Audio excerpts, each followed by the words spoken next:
Hey there, so I'm going to be making a pan of brownies, but I like to make for any special occasions. I've been getting a lot of requests for how I make these, so I figured just making a video so it's easier for everyone. I go ahead and I prefer to use the Ghirardelli chocolate with the chocolate chips in them. Brownie mix. I like it because it's easy to use and self-explanatory. So you're all set. What we're going to need here is a bowl, some oil. I went ahead and attached everything you needed before in the beginning, so if you need to go back to that, feel free to do so. So I'm going to start out by cracking my eggs in a bowl and just mixing them with a little bit of vanilla extract, about a teaspoon.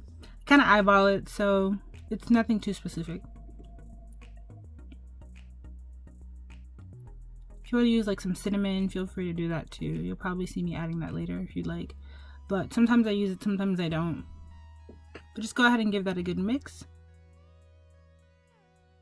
I go ahead and use my water, add that to the mix and give that a good spin. Then I add my oil to it. Give that a good mix. I grab one bag of mix so far and I dump about half of it. This is enough oil, water, and eggs for 2 batches, so I just go ahead and mix it all in one pan so it's easier to mix. I just set my trash aside in one of the bowls, mix one bag or at least half of a bag, but take your time with it. Mix it really well. Then you're just gonna go ahead and add the rest of the bag. Set that to the side, give that a good mix.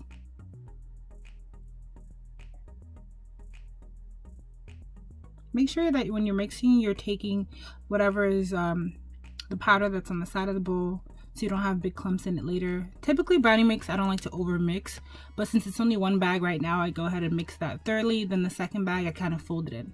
So I grab the second bag, I dump about 1/3 of the mix in there and go from there.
Once that's done, you just grab a spatula and make sure you have all the powder off the sides.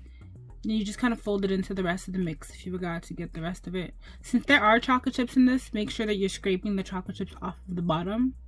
And I'm just doing a thorough check to make sure that everything is mixed properly. Then I grab my pan. And I spray it with a little bit of Pam. Sorry, you can't really see it in this video, but you spray it with a little bit of Pam just so it doesn't stick to it, because the way I like to unfold my brownies once it's cooled off, I just kind of peel the foil off because I'm kind of lazy. And so you're just gonna make sure you put a little bit of either butter, something, and then you're just gonna pour your batter in. Make sure it's even, so at the end of this you'll kind of see me scraping the bottom of the bowl to make sure all the chocolate chips are in there. Then you're just gonna take the spatula and smooth the surface of this. If you'd like to add some more chocolate chips, caramel, feel free to do that, but I just like it simple the way it is. Sometimes I want a little bit more chocolate chips, so I just add a few on top. But for this one, I'm just gonna show you that I didn't add anything, so that's pretty much it. Then I put it in the oven for the amount directed. I'll add that in the description box below. I don't remember exactly what I heated this on, but it says it on the back, so I'll just let you know in a second. Once that's done, you put that for the amount, stick that in the oven. I take it about 5 minutes out of the oven before I'm supposed to, because I like my brownies fudgy, and since the pan is still hot, that works out well. So I just check it to make sure there's nothing excessive on here, but since there are chocolate chips in this, you're gonna expect some brownie mix on the toothpick. Let it cool for 10 minutes, cut it up, and you're ready to go. All right, thanks for watching.